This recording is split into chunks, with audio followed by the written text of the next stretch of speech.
a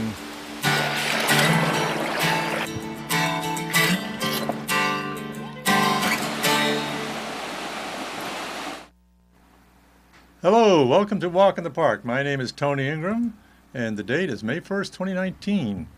So this week we're going to go, actually, if you want to see all of our shows, all of my shows, go to walkinthepark.tv. That's my website, and they're all online, or most all of them, and you can search for them and go back, way back in time, find out things you're interested in through the searching. So this week we're going to go back over to Canandaigua Lake. In the previous episode we were up in the northern end of the lake and started to get down to the southern end of the lake. And now we're going to go down and look at some hills. Namely, they're called Great Hill and Bear Hill, B-A-R-E. So let's go see again where Canandaigua Lake is. So there's the Finger Lakes and all the highways and so forth. And just lower right of center, you can see the south end of Cayuga Lake with the city of Ithaca. And then Canandaigua Lake is labeled off to the left of center, just a little up there. That's that label. Let's go in a little more closely. And there is Canandaigua Lake with the city of Canandaigua at the northern end. Considerably smaller than Seneca Lake and Cayuga Lake. It's, Cayuga Lake is 38 miles long. Seneca Lake is 35 miles long. Canandaigua Lake is about 15.5 miles long. So, but still a substantial lake and deep and a wonderful lake, and has some of the cleanest water in New York State, which is a wonderful thing. So here is a panoramic photograph taken by a friend of mine, Nigel Peter Benson Kent, who stitched together photographs looking way up to the north on the left of Canandaigua Lake, and then all the way down to the right, almost to the very southern end of the lake. And right in the middle of the picture is a long hill, which is called South Hill or Great Hill. And there's some Indian names too, I'll give you in a minute. And then just off to the left of that, you see a smaller hill way in the extreme left, and that is Bear Hill, B-A-R-E. So we're going to go look at both of those hills that have some significance. And so here we go. We're going to get up in an airplane with Bill Hecht, and a friend of mine who does a lot of aerial photography of the region. And that's the south end of Canandaigua Lake. And then there's a great wetland that's just south of that, and that's the High Tor Wildlife Management Area.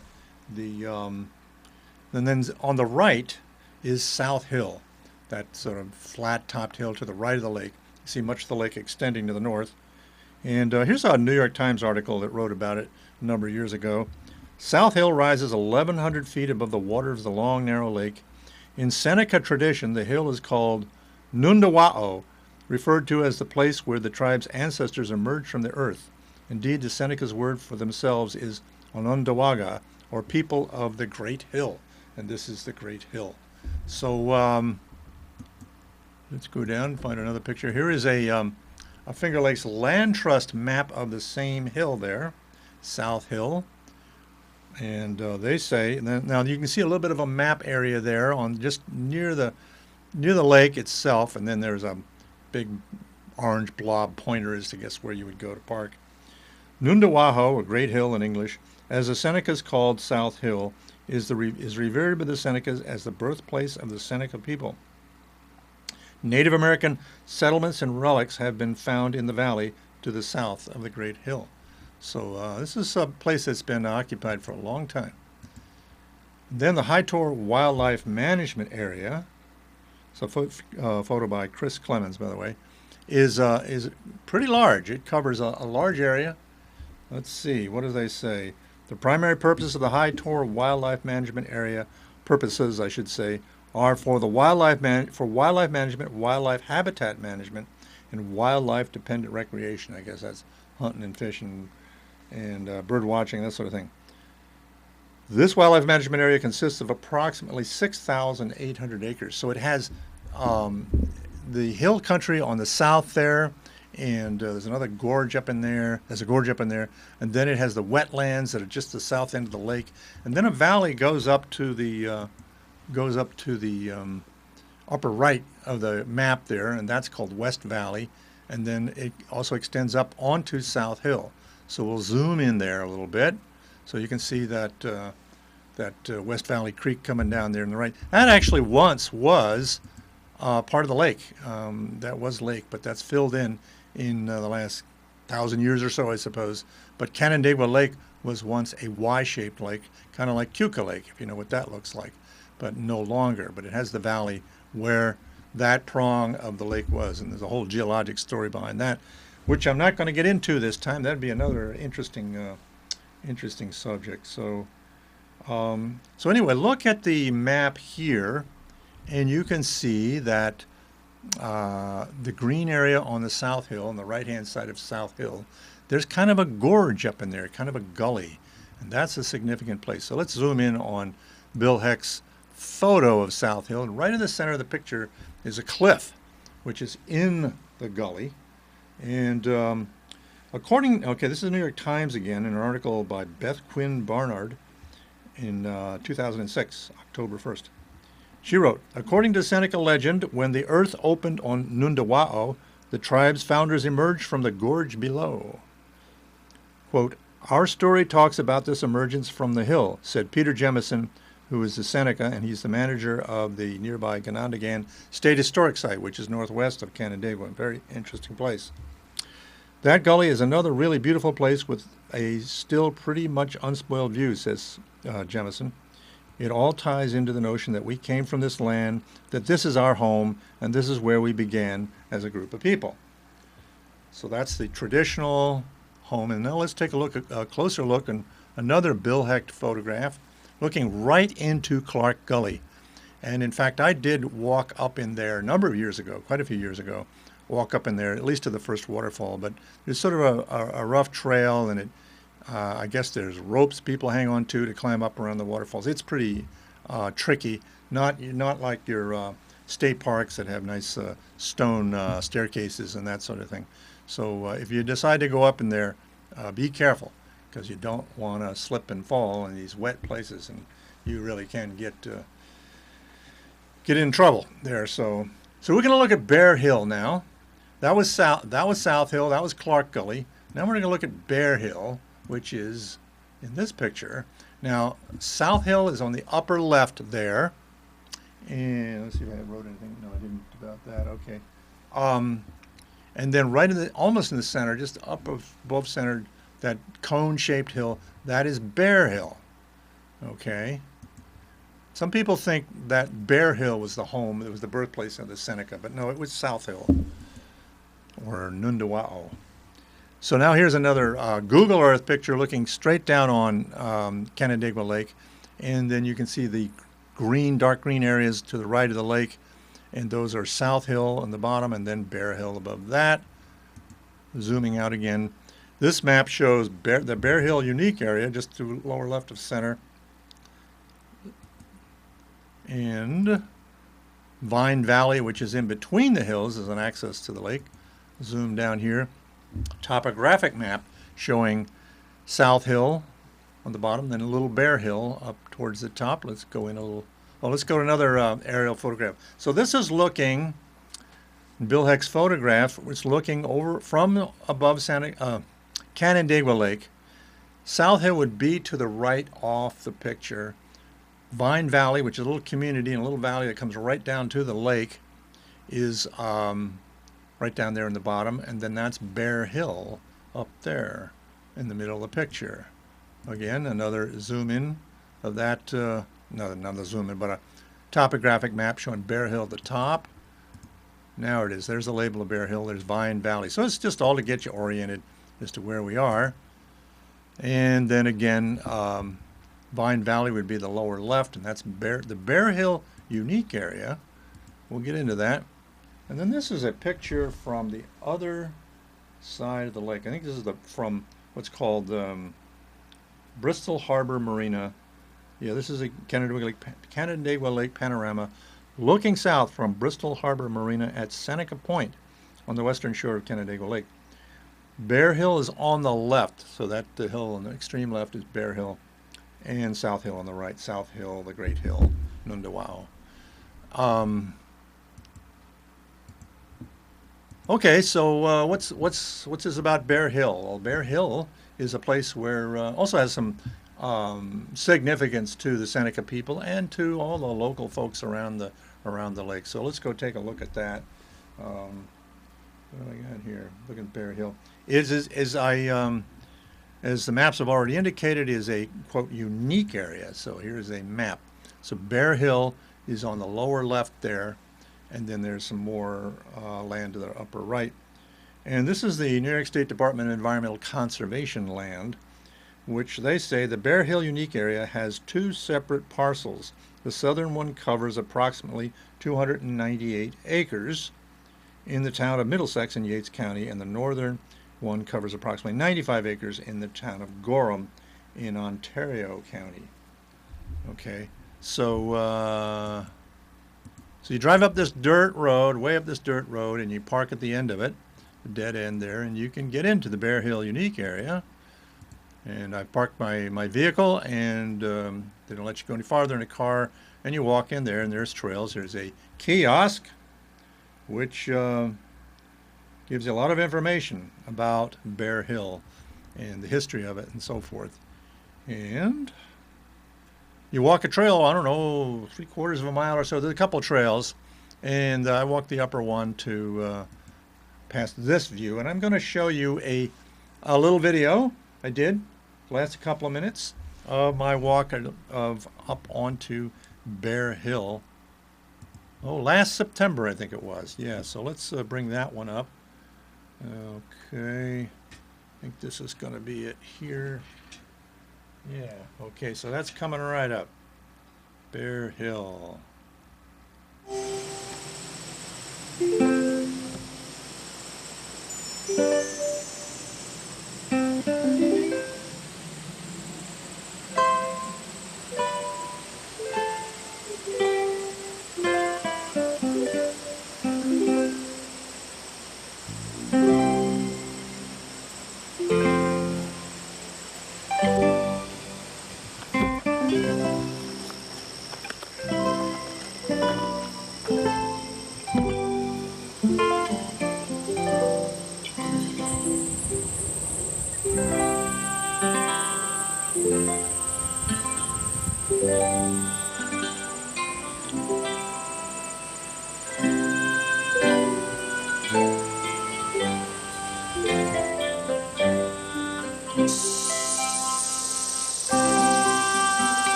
Okay, so that's where it ends up at what they call Council Rock. That trail is a lower trail as well. I think it might be a little pond along there too, but I didn't see that.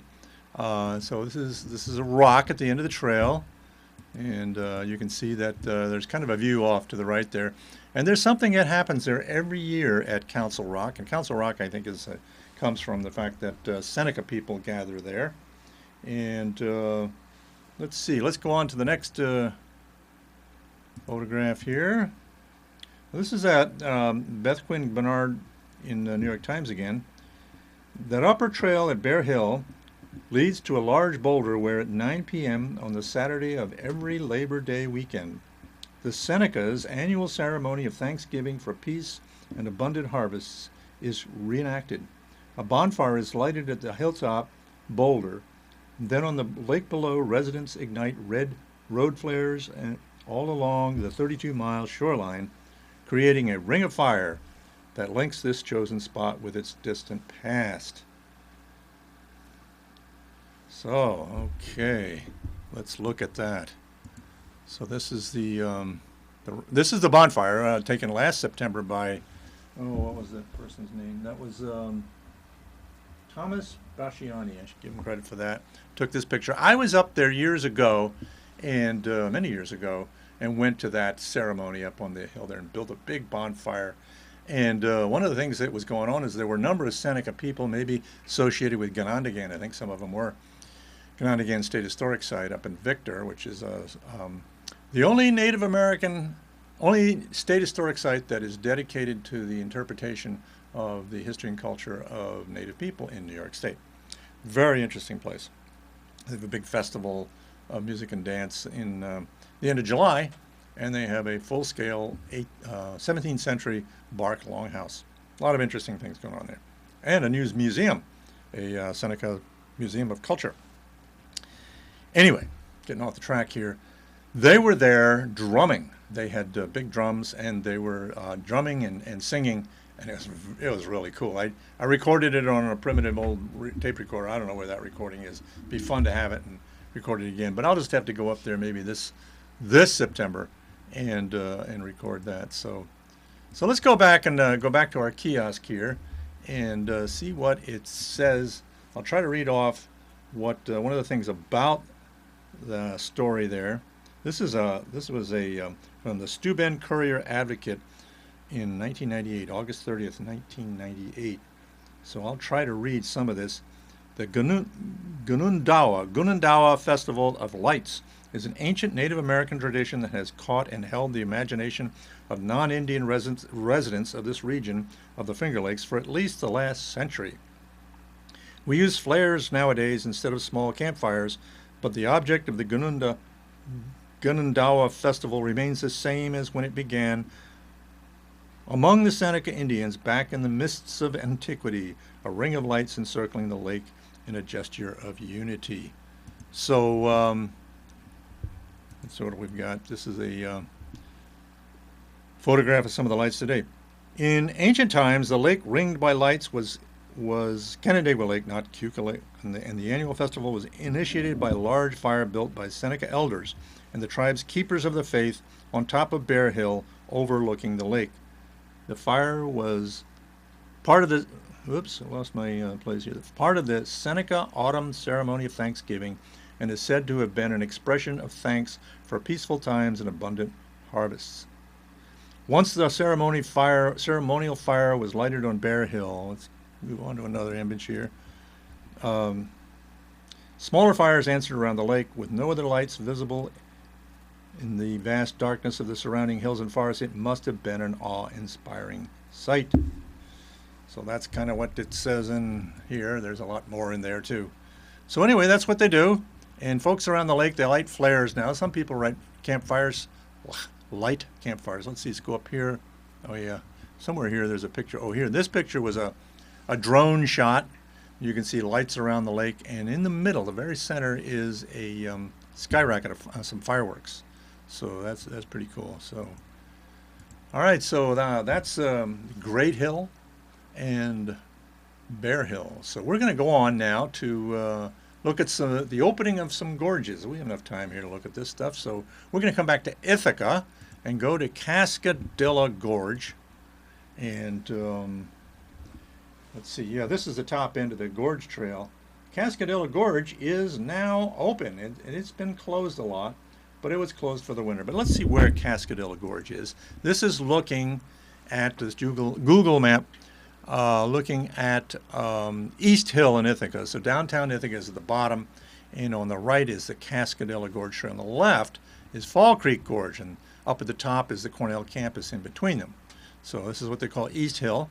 And then now zooming in, you can see the Gorge Trail right in the center there, coming down through the Gorge Trail between, it goes between downtown and the Cornell campus and College Town. So it's the nicest way to walk up to College Town, walk up to campus. And so that's been closed all winter because of the ice and snow, but now it's open. Okay, so there was a little article written in the Cornell Botanical Gardens news on its website by Sarah Fiorello, who used to work with me. We were colleagues at Finger Lake State Parks, and she's worked for the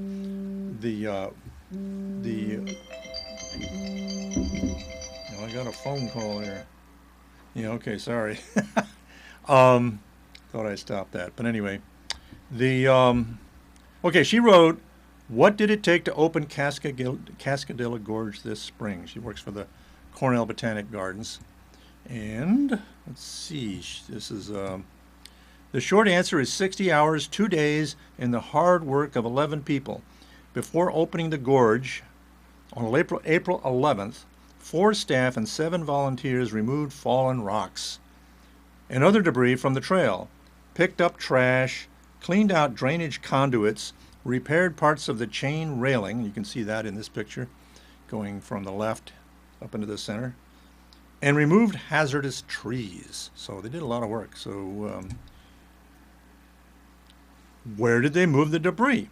Even though staff are permitted to deposit a certain amount of collected natural debris into Cascadilla Creek, staff minimizes the amount they dump in the water by placing the material at the very edge of the creek where the water flow is much slower or non-existent. When possible, the team moves the debris to flat areas away from the creek or on slopes piled with loose rock and soil. So, a big thank you to our volunteers. Like 11 of them, I think. The team of volunteers was critical to the trail cleanup. Our Natural Areas program is fortunate to have weekly volunteers who don't shy away from strenuous labor. So that was Sarah Fiorello of Cornell Botanic Gardens. And I have a little video to show you of what the trail looks like a little bit later in the year when it's leafed out. And we can go, well, you can walk in it now, but let's take a look. See what I've got here. Coming right up.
Okay, so that's sweet. So I look forward to walking up and down that trail a lot this season. Hopefully we don't have any floods that wreck it and force them to close it because of trail damage. And of course in the winter it's has to be closed because of the ice, just like places like Buttermilk Falls, which is where we're going next. And this gorge has been opened as well. Some of the other gorges are going to take a little longer to open, like Watkins Glen and the Gorge Trail at Treman are going to take a little longer to open later this month. They will get those open. Although at Treman, I understand, the Rim Trail is open, but not the Gorge Trail. That's what I've been told.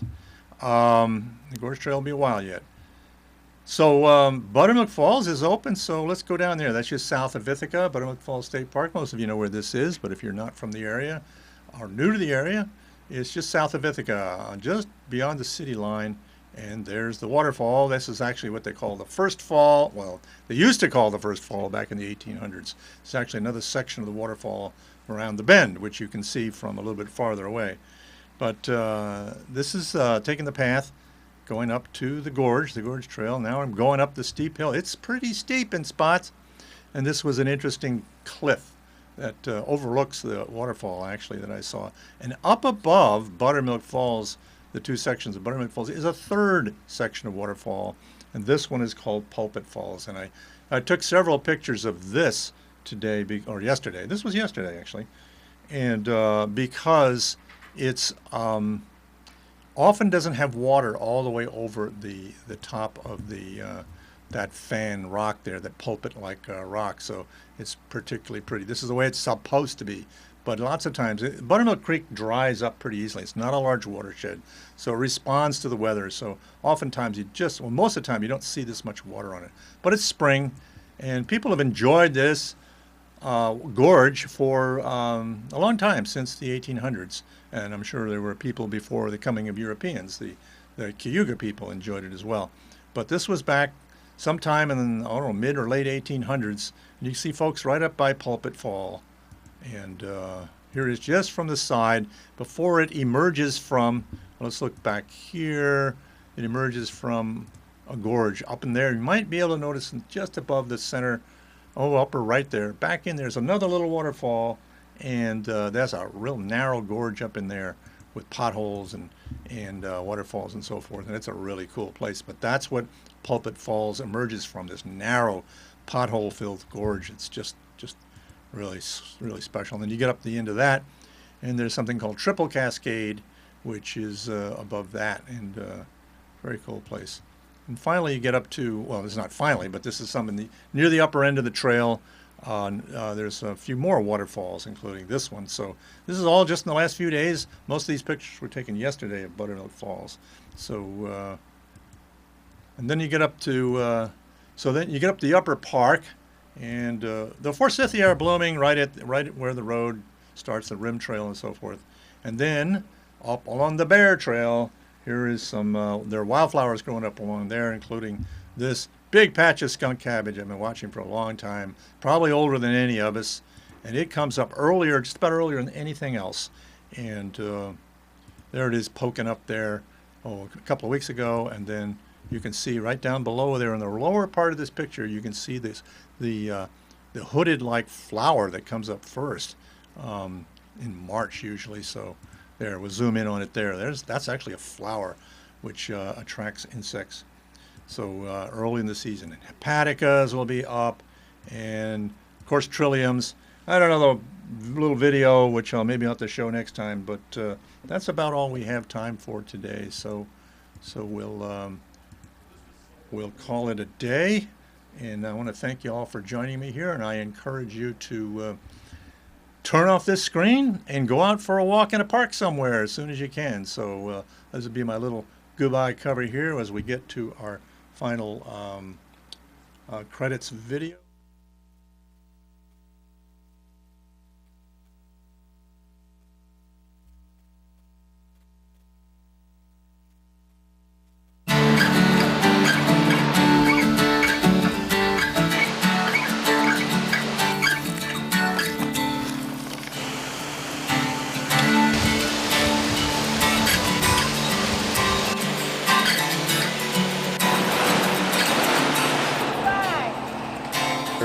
Is a